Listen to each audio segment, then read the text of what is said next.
Operation rising line పేరుతో Israel, operation true promise పేరుతో Iran గత 4 రోజులుగా పరస్పరం భీకరంగా దాడులు చేసుకుంటూ ఉన్నాయి. ఉద్రిక్తతలు మరింత పెరిగే అవకాశం ఉందంటారా ఎంజీరావు గారు? ఎలా ఉంది యుద్ధ వాతావరణం ఇరాన్ అండ్ ఇజ్రాయెల్ మధ్య? ఎస్ అండి, ఇప్పుడు ప్రస్తుతం యుద్ధ వాతావరణం ఎలా ఉంది? పశ్చిమాసియాలో 4వ రోజు యుద్ధం కొనసాగుతుంది. ప్రపంచమంతా ఎదురు చూసింది ఈ యుద్ధం ఆగిపోతే ఎలా ఉండనని. కానీ అక్కడ అగ్నికి ఆజ్యం పోసినట్టు యుద్ధం ప్రజ్వరిల్లిపోతుందండి. తీవ్రాతి తీవ్రమైన భయానక రూపాన్ని సంతరించుకుంటుంది. ఆ వారు ఇజ్రాయెల్ ఇరాన్లకే మాత్రమే పరిమితం అవ్వడం లేదు. ఇజ్రాయెల్ ఇరాన్ల మధ్యలో ఉన్న ఇరాకు, సిరియా, హిజ్బుల్లా, ఈ హౌతీసు, ఈ సౌదీ అరేబియాలో కూడా విస్తరిస్తుంది. ప్రజల్లో ఒక రకమైన సానుభూతి పెరుగుతుంది ఇరాన్ వైపు. ఇస్లామిక్ వరల్డ్లో ఒక యూనిటీ పెరుగుతుంది. అమెరికా, ట్రంప్ డైరెక్ట్గా చెప్తున్నారు, మీరు ఇమ్మీడియట్గా లొంగకపోతే మీరు చాలా తీవ్రమైన మీ జీవితంలో కనీవిని ఎరుగునంత విప్లవాత్మకమైన మా ఫోర్స్ నేను ఉపయోగిస్తానని ట్రంప్ చెప్తున్నారు. నువ్వు లొంగిపో అని ఇరాన్కి చెప్తున్నారు.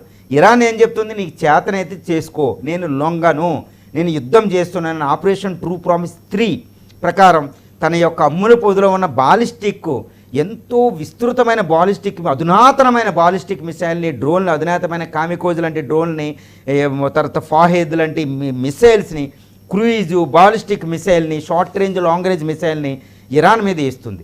ఇరాన్ ఈరోజు టెల్ అవీవ్ వణికిపోతుంది. రమల్లా, జెరూసలేం సిటీస్ వణికిపోతున్నాయి. అదేవిధంగా తన యొక్క ప్రధానమైన పోర్ట్ని హైఫాని ఇరాన్ అటాక్ చేస్తుంది. హైఫా అంటే ఇరాన్ యొక్క ఎగుమతుల్లో 30% అక్కడ నుంచి అవుతాయి. పెద్ద పోర్ట్ అది. అక్కడ అదానీ పోర్ట్ కూడా ఉందండి. మనం అదానీ డెవలప్ చేసేది. ఆ పోర్ట్ని సర్వనాశనం చేస్తుంది ఇరానియన్ మిసైల్ ఫోర్స్. అదేవిధంగా ఎలియాట్ అని ఇంకొక అక్వాబా, గల్ఫ్ ఆఫ్ పర్షియన్ గల్ఫ్ తోటి ఉన్న అక్కడ పోర్ట్ని అటాక్ చేస్తుంది. రమల్లా, జెరూసలేం అటాక్ చేస్తుంది. సో ఇజ్రాయెల్ అంతటిని వర్షం అనమాట ఇరానియన్ మిసైల్స్, డ్రోన్స్.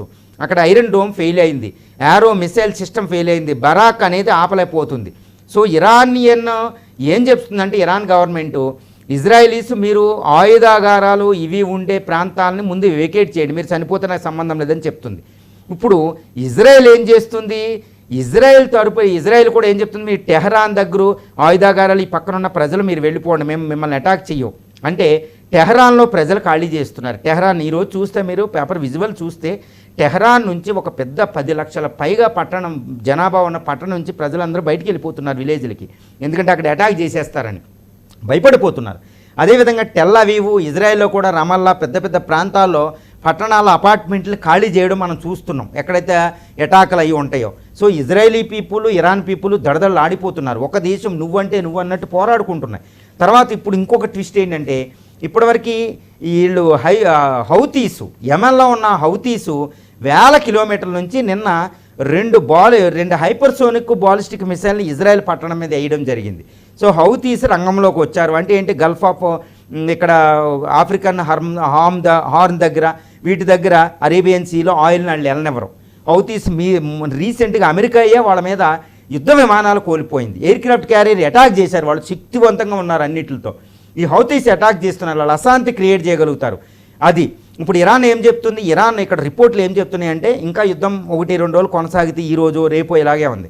ఇక్కడ అమెరికా, ఫ్రాన్సు, బ్రిటన్ మీరు సపోర్ట్ చేస్తున్నారు కాబట్టి మీ మీద కూడా యాక్షన్ ఉంటుందని వార్నింగ్ ఇచ్చింది. అంటే ఏంటి? ఇక్కడ అమెరికా, బ్రిటన్, ఫ్రాన్స్ ఎయిర్ బేసెస్ని, వాళ్ళ ఎయిర్ క్రాఫ్ట్ క్యారియర్ని ఇరాన్ అటాక్ చేసే అవకాశం ఉందని తెలుస్తుంది. రెండో, గల్ఫ్ ఆఫ్ హర్మూజ్ స్ట్రైట్ను కూడా క్లోజ్ చేసే అవకాశం ఉంది. ఇప్పుడు ఇస్లామిక్ రిపబ్లిక్ గార్డ్స్ కార్ప్స్ తన దగ్గర కొన్ని వేల మిలిటరీ బోట్లు ఉన్నాయి. ఇవేంటి మిలిటరీ బోట్లు ఏంటంటే చాలా స్విఫ్ట్, చాలా స్ట్రాంగ్ బోట్లు అండి. అవి గన్లు పెట్టుకుని వెళ్ళిపోతాయి అనమాట. అవి ఏంటంటే ఎయిర్ క్రాఫ్ట్ క్యారియర్ని అటాక్ చేసేస్తాయి ఒక 100 వేసి వెళ్ళి. ఇప్పుడు పెద్ద మైన్స్ ఉండండి పెట్టింది ఈ సీలో. ఏంటంటే ఈ యాంటీ షిప్ మైన్స్ పెట్టింది. ఈ ఆయిల్ ట్యాంక్స్, సివిలియన్ షిప్స్ని వెళ్ళనివ్వదు.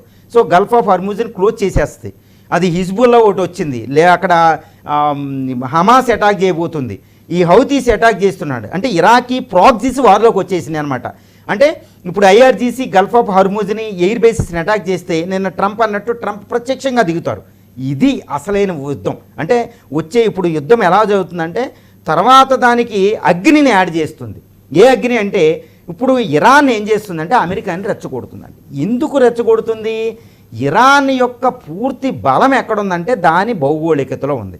అది గల్ఫ్ ఆఫ్ ఈ స్ట్రైట్ ఆఫ్ హర్మూజు, దాని యొక్క రక్షణ దళం 7 లక్షల రక్షణ దళం IRGC.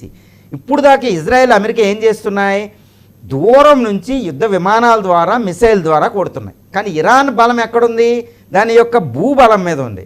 అంటే అమెరికాని రెచ్చగొట్టి అమెరికాని ట్రంప్ అన్నట్టు గ్రౌండ్ ఫోర్సెస్ ఇక్కడికి వచ్చింది అనుకోండి, ఇరాన్ గెలవలేరు. ఇరాన్ ఏ శక్తి గెలవలేదు. దాని గ్రౌండ్ ఫోర్సెస్ భౌగోళికంగా చాలా స్ట్రాంగ్. ఆఫ్ఘనిస్తాన్ మీదే అమెరికా ఏం చేయలేక వెనక్కి వెళ్ళిపోయింది. ఈ ఆఫ్ఘనిస్తానే రష్యా వెనక్కి వెళ్ళింది, ఆఫ్ఘనిస్తాన్ నుంచి బ్రిటన్ వెనక్కి వెళ్ళింది. ఒకప్పుడు వియత్నాం మీద 2 దశాబ్దాల యుద్ధంలో గెలవలేక అమెరికా తోకముడిచి వెళ్ళిపోయింది. ఎందుకంటే ఏ దేశానికైనా స్ట్రెంగ్త్ ఆ జోగ్రఫీలో ఉంటుంది. అందుకే ఆఫ్ఘనిస్తాన్ ఏమంటారు, grave yards of super powers అంటారు. ఇలాగే ఇరాన్ కూడా గ్రేవ్ యార్డ్స్ ఆఫ్ సూపర్ పవర్ని దారుణంగా సమాధి కట్టగలదు. ఇప్పుడు ఇజ్రాయెల్ అమెరికా ఇరాన్ భౌగోళికంగా వెళ్ళి గ్రౌండ్ అటాక్ చేయమనంటే ఒక్కరోజు కూడా నిలవలేవు. ఎందుకంటే అంత స్ట్రాంగ్ ఉంటుంది ఆ భౌగోళికంగా, అక్కడ పర్వత ప్రాంతాల్లో అంత మైన్స్ అన్నీ ఉంటాయి గల్ఫ్ ఆఫ్. ఇప్పుడు అమెరికాని రెచ్చగొట్టి ఇజ్రాయెల్ అమెరికా దళాలు ఇరాన్ నేల మీదకి వెళితే ఇరాన్దే విజయం. అందుకే ఇరాన్ రెచ్చగొడుతుంది, ట్రాప్ వేస్తుంది. మీకు దానికి ట్రంప్ రెచ్చిపోకుండా జాగ్రత్తగా ఉండాలి. అంటే ఏంటి, ఇక దీర్ఘకాలం యుద్ధం వెళ్తే ఇరాన్దే విజయం అని నేను అంటూ ఉంటాను. ఎందుకంటే ఇస్లామిక్ వరల్డ్ ఏకం చేస్తుంది, ఇస్లామిక్ నుంచి నిధులు వస్తాయి, ప్రజల గవర్నమెంట్లు పట్టించుకోకుండా నిధులు ఇస్తారు. దానికి ఉదాహరణ అండి, బిన్ లాడెన్కి ఎవరు నిధులు ఇచ్చారు? అసలు సౌదీ అరేబియా అమెరికా పార్ట్నర్, అమెరికాకు వ్యూహాత్మకంగా ఫ్రెండ్షిప్. సౌదీ అరేబియా గవర్నమెంటే బిన్ లాడెన్ని ఎక్స్పెల్ చేసి పాస్పోర్ట్ కూడా క్యాన్సిల్ చేసింది. కానీ బిన్ లాడెన్కి అమెరికా మీద అటాక్ చేయడానికి ఎక్కువ నిధులు ఇచ్చింది ఎవరు? Saudi Arabia people.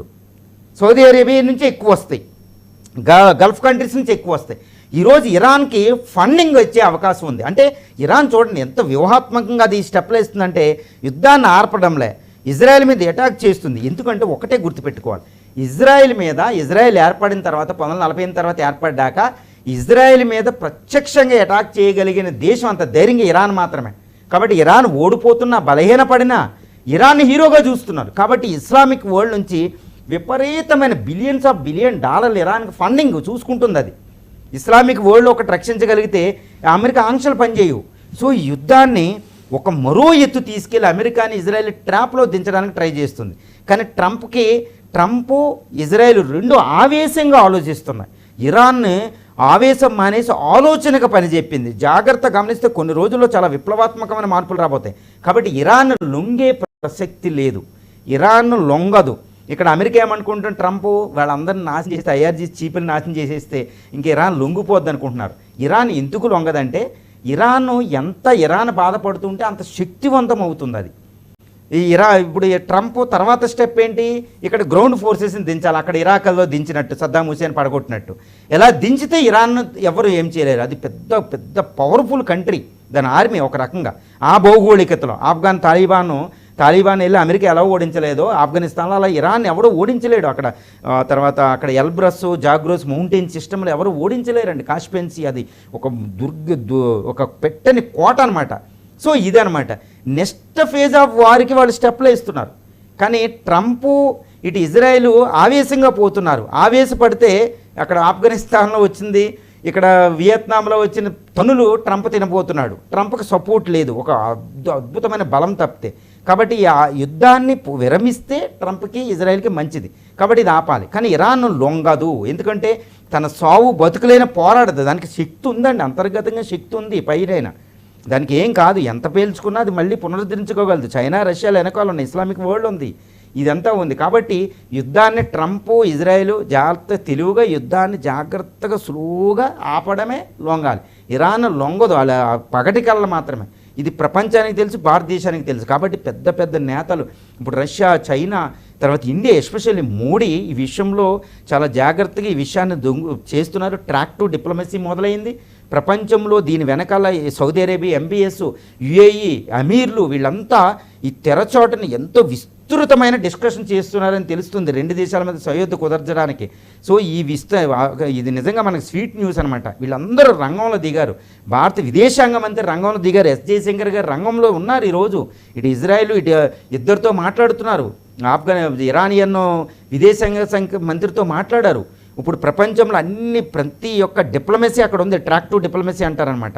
సో అందరూ రాజీకి ప్రయత్నం చేస్తున్నారు. ఈ రాజీ సక్సెస్ అవుతే మాత్రం ఒక అద్భుతమైన చెప్పుకోవాలి. లేకపోతే ప్రపంచం ఇంకా ఈ వారం రోజులు యుద్ధం జరిగితే విస్తృతంగా భయంకరమైన నాశనం అక్కడ నుంచి దాటి మూడో ప్రపంచ యుద్ధం అవడంలో తథ్యం లేదు. సో ప్రస్తుత యుద్ధ వాతావరణం కానీ గంటకి ఇది బలపడుతుందని మనకు తెలుస్తుంది. ఎంజీరావు గారు, మీరు చెప్తున్నారు ఇరాన్ ఎట్టి పరిస్థితుల్లోనూ లొంగే ప్రసక్తి లేదు అని చెప్పి. ఇప్పుడు ఈ యుద్ధంలో ఇజ్రాయెల్ కంటే ఇరానే చాలా తీవ్రంగా నష్టపోయింది కదా. ఏంటి ఇరాన్ వ్యూహం ఏంటి, ఇరాన్ ధైర్యం ఏంటి? ఒకవైపు ట్రంప్ హెచ్చరిస్తూ ఉన్నారు ఒప్పందం మాతో చేసుకోండి అని కూడా, అయినా కూడా ఇరాన్ లొంగడం లేదు. కారణం ఏంటి? ఇరాన్ లొంగదండి. ఇరాన్కి ఏంటంటే, ఇరాన్ ఎందుకు లొంగదంటే ఒకటే, ఇరాన్ ఇప్పుడు దాకా ఏంటంటే నేను శక్తివంతమైన దేశం అని చెప్పుకుంది, నేను చాలా శక్తివంతమైన దేశం అని చెప్పుకుంది. నిజంగా అది శక్తివంతమైన దేశమే. ఇరాన్ను తన శక్తివంతమైన ఆయుధాలుగా తయారు చేసుకున్న హమాస్ని ఇజ్రాయెల్ నాశనం చేసేసింది 2 సంవత్సరాలుగా. హిజ్బుల్లా అనేది లెబనాన్లో ఉన్నదాన్ని అది రెచ్చగొట్టకపోయినా దాని మీద అటాక్ చేసి హిజ్బుల్లా నాశనం చేసింది. ఇప్పుడు ఫస్ట్ ఆఫ్ డిఫెన్స్ అంటారు ఏది, సిరియాని ఇరాన్కి. ఆ సిరియాలో ఉన్న గవర్నమెంట్ అసాద్ గవర్నమెంట్ని కొలాప్స్ చేసి తన పప్పెట్ని పెట్టుకున్నారు అమెరికా ఇజ్రాయెల్ కలిసి. ఈరోజు సిరియా డిఫెన్స్ లేదు. తర్వాత హౌతీస్ మీద అమెరికా అటాక్ చేసి చాలా వీకెన్ చేసింది, హౌతీస్ ఇంకా ఎక్కువగా ఉన్నప్పటికీ, బలంగా ఉన్నప్పటికీ. సో ఇరాన్ ఇప్పుడు డైరెక్ట్గా అటాక్ చేస్తుంది. ఇరాన్ ఇస్లామిక్ వరల్డ్లో నేను రీజనల్ పవర్ అని చెప్పుకుంటుంది. ఇప్పుడు అది ఎందుకు లొంగిద్ది? సావు డూ ఆర్ డైలో ఫైట్ చేస్తుంది. కాబట్టి తను నిరూపించు ఫైట్ చేస్తూనే ఉంటుంది. ఇది చేసి ఇస్లామిక్ వరల్డ్ సపోర్ట్ తీసుకుంటుంది, ఇస్లామిక్ పీపుల్ నుంచి ఫండింగ్ తీసుకుంటుంది, హీరో అని చెప్పుకుంటుంది. ఇప్పుడు ఇజ్రాయెల్కి ఇంకా ఎక్కువగా ఎంత ఫైట్ చేస్తే అందరితో ఈ ప్రాక్సీస్, ఇప్పుడు హిజ్బుల్లా హౌతీస్ రంగంలోకి వచ్చింది. ఇప్పుడు రష్యా చైనాలు సపోర్ట్గా ఉంటాయి, దానికి వెనకాల నుంచి ఆయుధాలు వస్తున్నాయి. పాకిస్తాన్ కూడా ఆయుధాలు మిలిటరీ ఫోర్స్ ఇచ్చే అవకాశం ఉంది. సో అది శక్తివంతం, రోజు రోజుకి బలపడుద్ది. కానీ అటు చూస్తే ఇజ్రాయెల్ ఏంటంటే రోజు రోజుకి బక్క చిక్కిద్ది. ఎందుకంటే ట్రంప్కి సపోర్ట్ లేదు. అంతర్గతంగా ఇజ్రాయెల్కి ఎక్కువ సపోర్ట్ చేస్తే అమెరికాని చూరుకోరు, అది ప్రజాస్వామ్య దేశం, ట్రంప్ సపోర్ట్ చేయడానికి ఎక్కువ ఉండదు. సో దానికి లిమిటేషన్స్ ఉంటాయి. అమెరికా కూడా అంతర్జాతీయ చట్టాలకు లోబడి ఉండాలి, కానీ ఇస్లామిక్ వరల్డ్ అంత లోబడి ఉండవు కూడా. కాబట్టి దీర్ఘకాలికంగా ఈ యుద్ధాన్ని ముందుకు తీసుకెళ్ళాలి. ఇరాన్ వ్యూహం ఏంటంటే ఈ యుద్ధాన్ని సులువుగా తట్టుకుంటే, దెబ్బలు తింటూనే, బలహీన పడుతూనే యుద్ధాన్ని దీర్ఘకాలికం పొడిగిస్తే అటు అమెరికా ఇజ్రాయెల్కి ఆత్మహత్యా సదృశ్యం.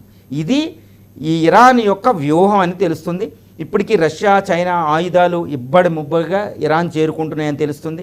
ఇరాన్ను ఇప్పుడు గగనతలాన్ని కంట్రోల్లో తీసుకుంది ఇజ్రాయెల్, కానీ అంత ఈజీ కాదు. ఇస్లామిక్ వరల్డ్ అన్నీ గగనతలాన్ని ఇవ్వడం లేదు, కాబట్టి ఇరాక్ ఇవ్వలేదు. కానీ ఇప్పుడు ఇరాక్లో ఇంకోటి జరుగుతుంది. ఇరాక్ ఏంటంటే షియాలు ఉన్నారు అక్కడ.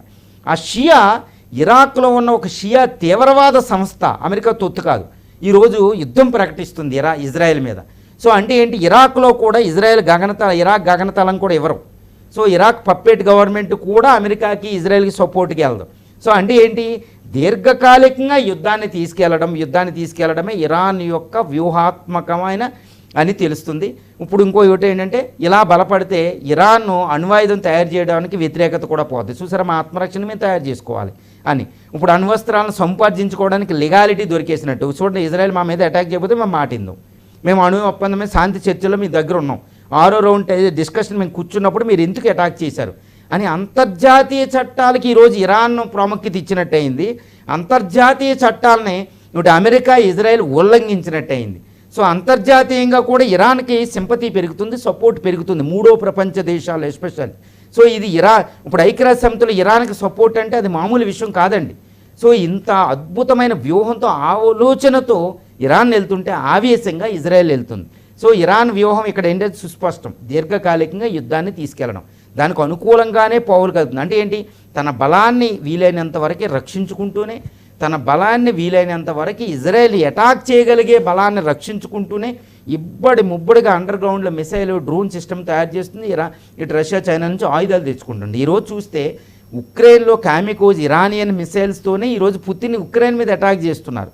సో ఇరాన్ని తక్కువ బలహీనమైన దేశం అనుకోవడం అంత ఈజీ కాదు.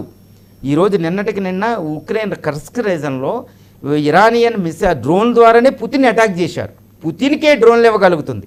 సో దీని శక్తి అపారం, ఇజ్రాయెల్ని అటాక్ చేయగలిగిద్ది అనేది మనకి ఎక్కడ అవగతం అవుతుంది. థ్యాంక్ యూ సో మచ్ ఎంజీరావు గారు. పశ్చిమాసియాలో ఉద్రిక్తత